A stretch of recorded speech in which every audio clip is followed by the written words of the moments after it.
Hello friends, કેમ છો? ગુજરાતી પકવાનમાં તમારું સ્વાગત છે। આજે આપણે બનાવીશું રેસ્ટોરન્ટ કે ઢાબા સ્ટાઇલ મટર પનીરની સબ્જી। આ સબ્જી તમે પરોઠા કે નાન સાથે સર્વ કરી શકો છો અને આ સબ્જી ખાવામાં ખૂબ જ ટેસ્ટી લાગે છે। તો ચાલો રેસ્ટોરન્ટ કે ઢાબા સ્ટાઇલ મટર પનીરની રેસીપી જોઈ લઈએ। જો તમને મારી રેસીપી ગમતી હોય તો આવી જ બીજી નવી રેસીપી જોવા માટે મારી ચેનલને સબસ્ક્રાઈબ કરો। તો મટર પનીરની સબ્જી બનાવવા માટે પહેલાં એક વાસણમાં 1 થી 1.5 ગ્લાસ જેટલું પાણી લઈશું। પછી તેમાં 200 થી 250 ગ્રામ જેટલા ફ્રેશ વટાણાને 5 થી 10 મિનિટ માટે બાફવા મૂકીશું। સાથે જ તેમાં અડધી ચમચી મીઠું અને ચપટી ખાવાનો સોડા ઉમેરીશું।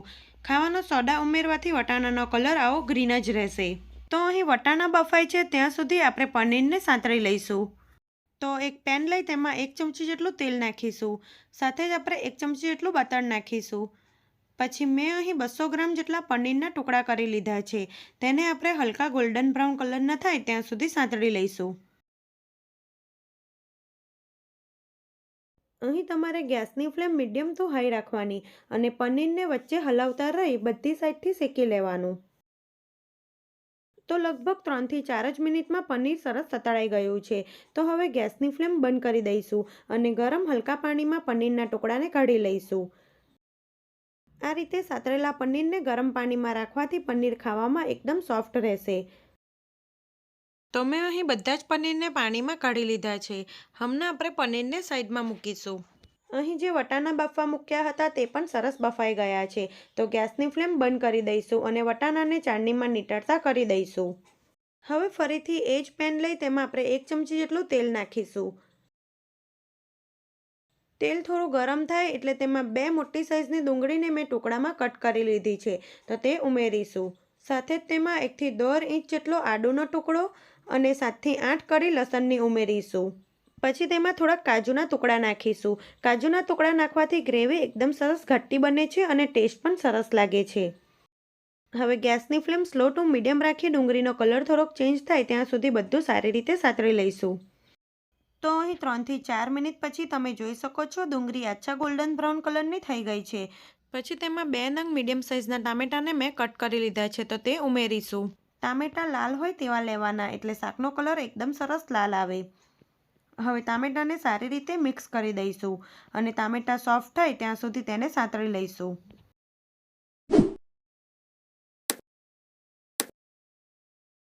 તો લગભગ 4 થી 5 મિનિટ પછી તમે જોઈ શકો છો ટામેટા સરસ સતળાઈ ગયા છે અને ટામેટા સોફ્ટ પણ થઈ ગયા છે।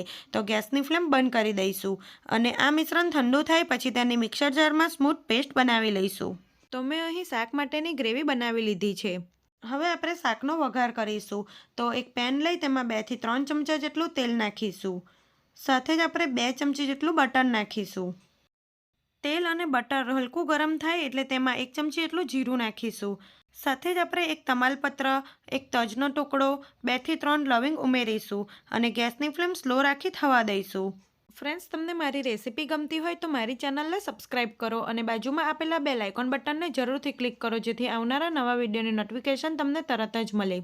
પછી તેમાં 1/4 ટેબલસ્પૂન હળદર, 2 મોટી ચમચી કાશ્મીરી લાલ મરચું ઉમેરીશું અને તેને એકદમ સ્લો ફ્લેમ રાખી સાંતળી લઈશું। અહીં તમારે ધ્યાન રાખવાનું તેલ વધારે ગરમ ના થઈ જાય, નહીં તો તમારા બધા જ મસાલા બળી જશે।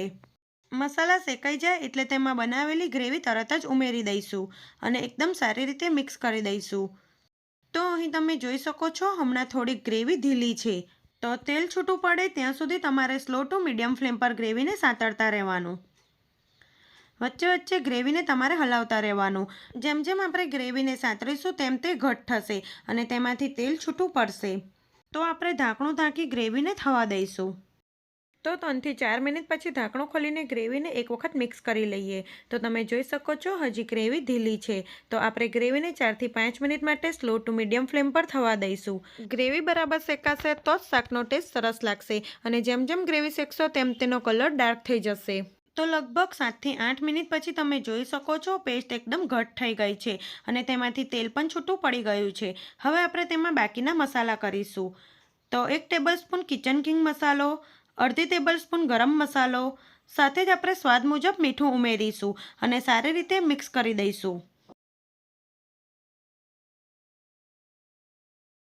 મસાલા મિક્સ થઈ જાય પછી આપણે જે પાણીમાં પનીર રાખ્યું હતું તેને નિતારીને ઉમેરી દઈશું। અને પનીરને સારી રીતે મિક્સ કરી 1 થી 2 મિનિટ માટે સાંતળી લઈશું.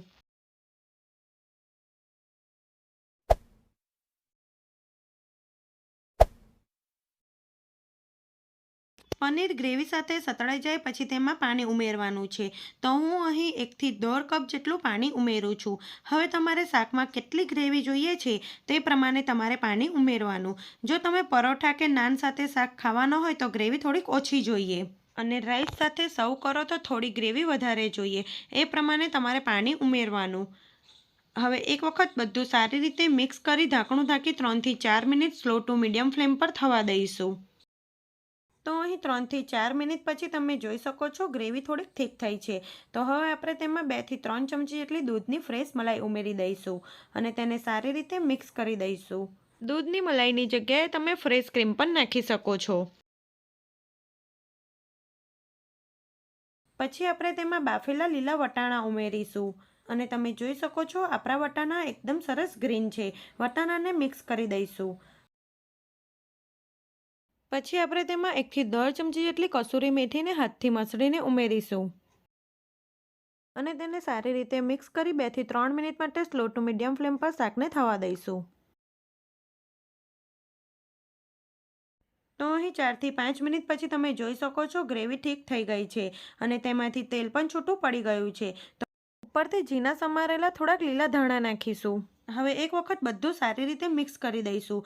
તો અહીં આપણું એકદમ ટેસ્ટી શાક બની ગયું છે. તો ગેસની ફ્લેમ બંધ કરી દઈશું અને ગરમા ગરમ એકદમ ટેસ્ટી મટર પનીરના શાકને પરોઠા સાથે સર્વ કરીશું.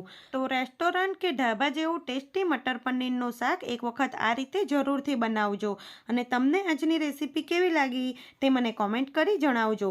રેસીપી ગમી હોય તો વિડીયોને લાઇક કરજો અને નવી જ રેસીપી જોવા માટે મારી ચેનલને સબસ્ક્રાઈબ કરજો. Thanks for watching.